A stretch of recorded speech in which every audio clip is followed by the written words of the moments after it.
Hello Eternal, this is Skinless, the guild leader for Eternal Alliance, and today we're going to be looking at the Places of Power Assault Battles.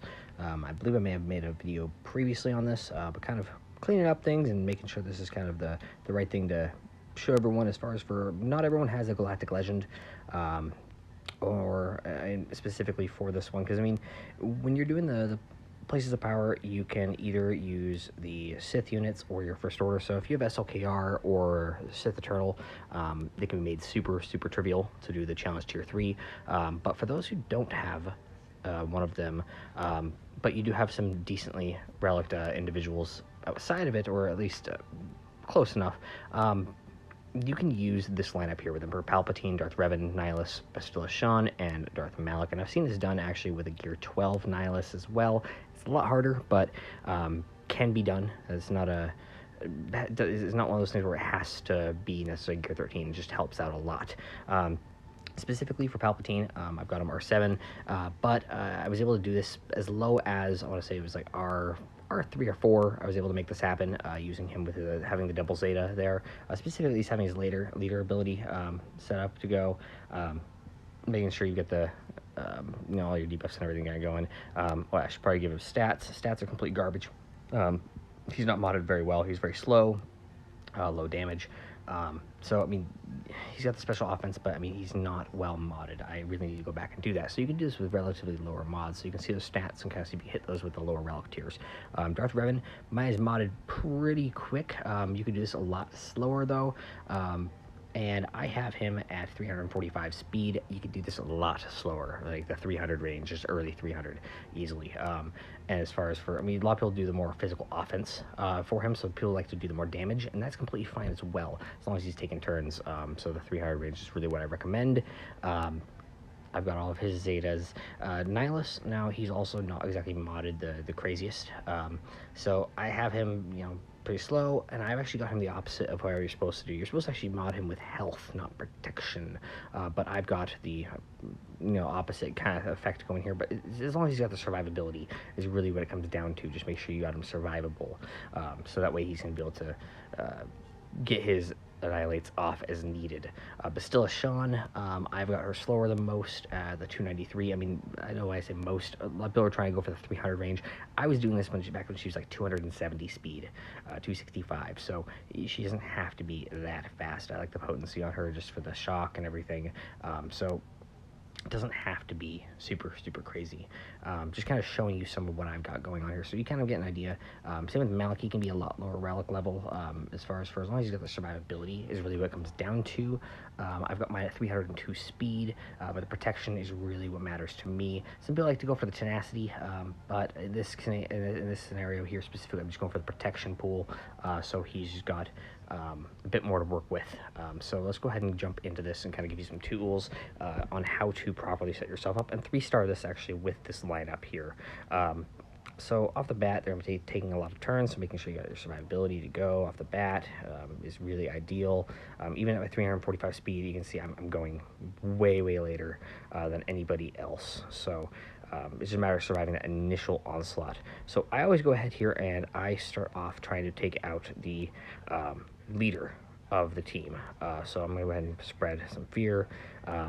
And the reason I always go after the leader, you'll see here in a moment, so you get additional debuffs on your opponents when you specifically take out the leader of the team. So as you go along, you'll see I also do not use the special here, which is going to be the gambit there, where you take the damage there. The character takes the damage equal to 30% of their max health, and is inflicted with defense down, but they gain the 30% health. So you don't need those things to make it work. I mean, that might help out a bit if you're at lower relic levels, but it's really not needed to make this work. In fact, this is probably the second easiest, if not the easiest, I feel like, of the assault battles that people do, secondary after the Jedi being used against the Separatists. So really not that difficult here. I'm actually now at this point saving my cooldowns for the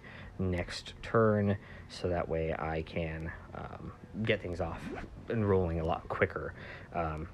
So now we actually get to go first. I'm going to go ahead and start off with that there. Go ahead and get some fear out there, or the corrupted battle meditation. There we get the fear going. Hit everybody, and once again, I'm going to go ahead and go after the leader. I'm going to safely take out Ayala, and now everyone has the debuff here. Let me actually pull that up here. Come on, you gotta hold it. There we go. Okay, so the low morale right there, the negative 25% defense, health, offense, and speed, that is what you want on them. You specifically are going for that there, so that way you can take them down a lot easier. So that's the key of why you take down the leader first. That also stops. Usually the leader is going to be kind of the stronger tune to face anyway. So it's just a good idea just to get them out of the way as soon as possible, immobilize what you can, and just start taking individuals down as quickly as possible. So the first little while, first few tiers really aren't super crazy as far as for how to beat them. Usually people can get all the way down to the final tier, and then Yoda is kind of what ends up being the factor of what ends up causing all the problems.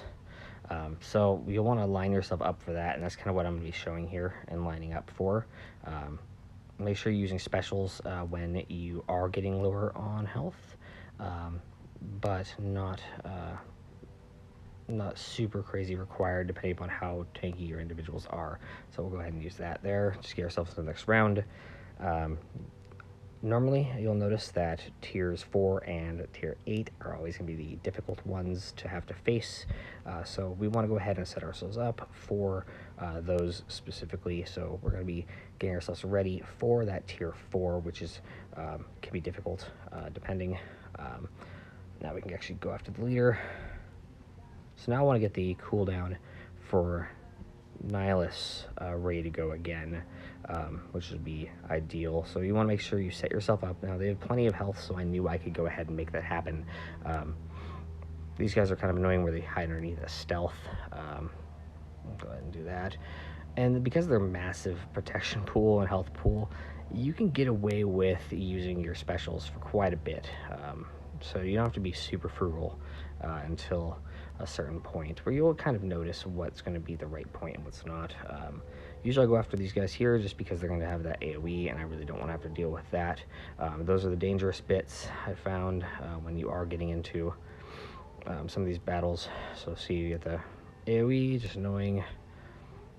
I'm going to take her out. Alright, and by this point we should be just about ready. Yeah, we'll be ready to go. So now we got the cooldown good to go. We just didn't time it right, so where you can go first. You'll survive that first onslaught. And that's why it's important to have your Malik nice and healthy. So let's go ahead and stun Rex if we can get it. Nope. Get the fear across the table and get Anakin out of there. Perfect. We got the demoralized out there, which is exactly what we're looking for. I want to get Rex out of here now because I don't want to have the aerial assault end up causing problems. So we want to go ahead and get him taken care of ASAP. Important other part about Nihilus that you'll find is going to be that he has the increasing of the cooldowns, which is very, very useful when you are going to be going against such strong opponents.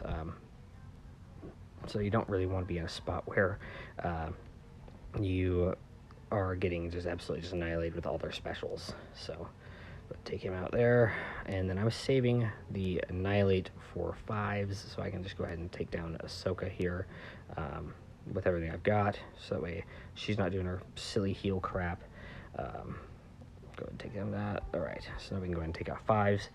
And just because of 5s is such a massive health protection pool, that's why I go for that. Otherwise, you can go ahead and save it for the next tier, but in this case I wasn't too worried about because tier 5 is not going to be one that I'm super concerned about. So we'll go ahead and increase cooldowns, and as always focus down that leader, take out Imagundai if we can as quickly as possible. So everything's just going to be going to debuff everybody and take him down as quickly as possible. Hopefully just keeping everyone alive as long as we can. Go ahead and suck health there. Basic. Notice they're not dispelling anything like you normally do with Nihilus's basic. So That's not ideal, but there we go. All right, so that just gets rid of everyone's buffs initially, which is nice. Go ahead and keep going. Take out the Sentinel as quickly as possible. Really, I mean, these are all just kind of more annoying than deadly, so that's kind of nice.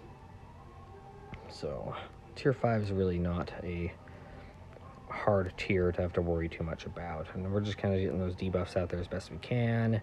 All right, perfect. We saved ourselves with Annihilate, so that way we can use our Annihilate in tier 6 and not have to worry too much about what we're doing there.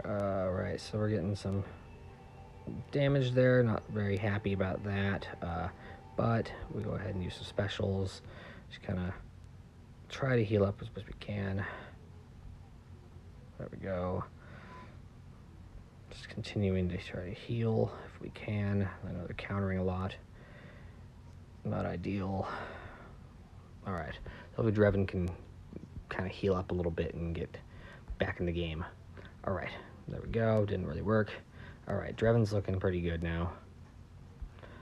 I'm gonna do that.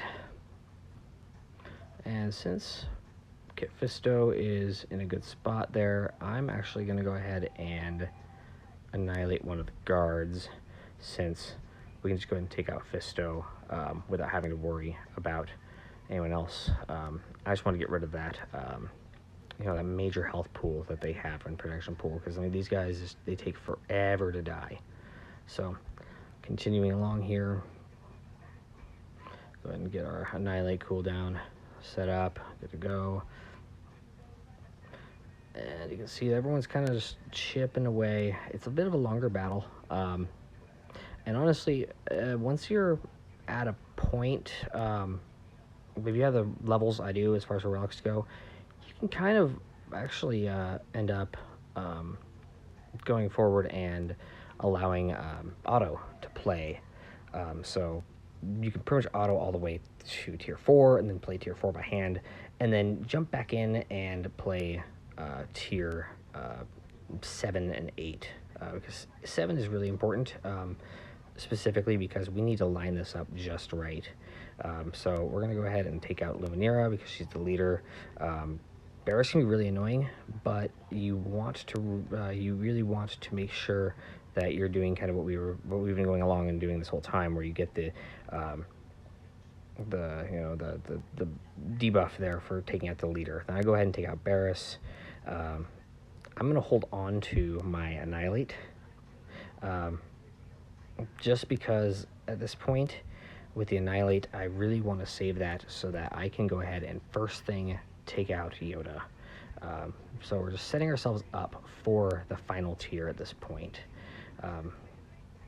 So all that chain lightning is nice.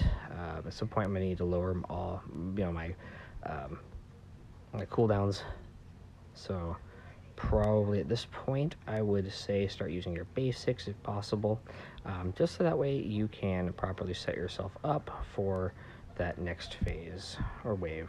So there we go. I'm gonna save that. Save the big pull for the next one, and make sure we live through that. Basic. All right, basic. There we go. And we're nearly there. So we're gonna go ahead and go on for one more. And this is where it's important. So everything is important right here. So we'll go ahead and I'm gonna start off with the AoE, see if I can get some stuns. Nope, no stuns. There we go. All right. Let's go ahead and try to drain Yoda if we can.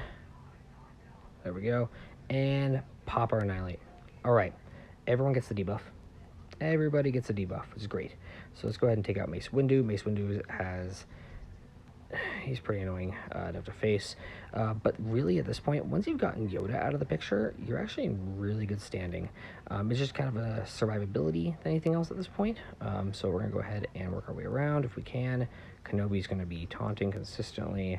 But I'm going to go ahead and just start continuing to take down Windu if I can help it. Jumping only over to handle GK when I have to.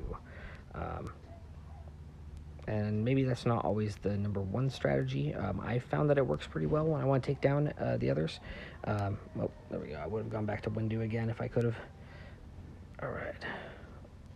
Let's go ahead and keep hitting Windu. Get everyone there with some debuffs. Everyone's just continuously hitting Malik, it looks like, which is nice. That's kind of the way you want it to continuously go. Kenobi is getting down there on into his health pool, which is nice. Go ahead and, there we go. Kenobi's out of the way. Awesome. Finish up Windu, just kill him. And then I'm going to go ahead and jump over to Qui-Gon Jinn. He's going to be the next issue. And then Eth-Koth is really the weakest of the links per se. Nothing too crazy there, so don't have to worry about that. So there we go. So you saw we didn't have to use the special for the mission at all. And this method works really, really well, especially if you don't have the Galactic Legends. So definitely very possible to 3-star this without needing one. So I hope that you enjoyed the video and you learned a little bit and that it helps you out for your runs. And as always, I thank every single one of you for watching my videos. If you like them, please like, subscribe if you want to see more content. And Skinless is out.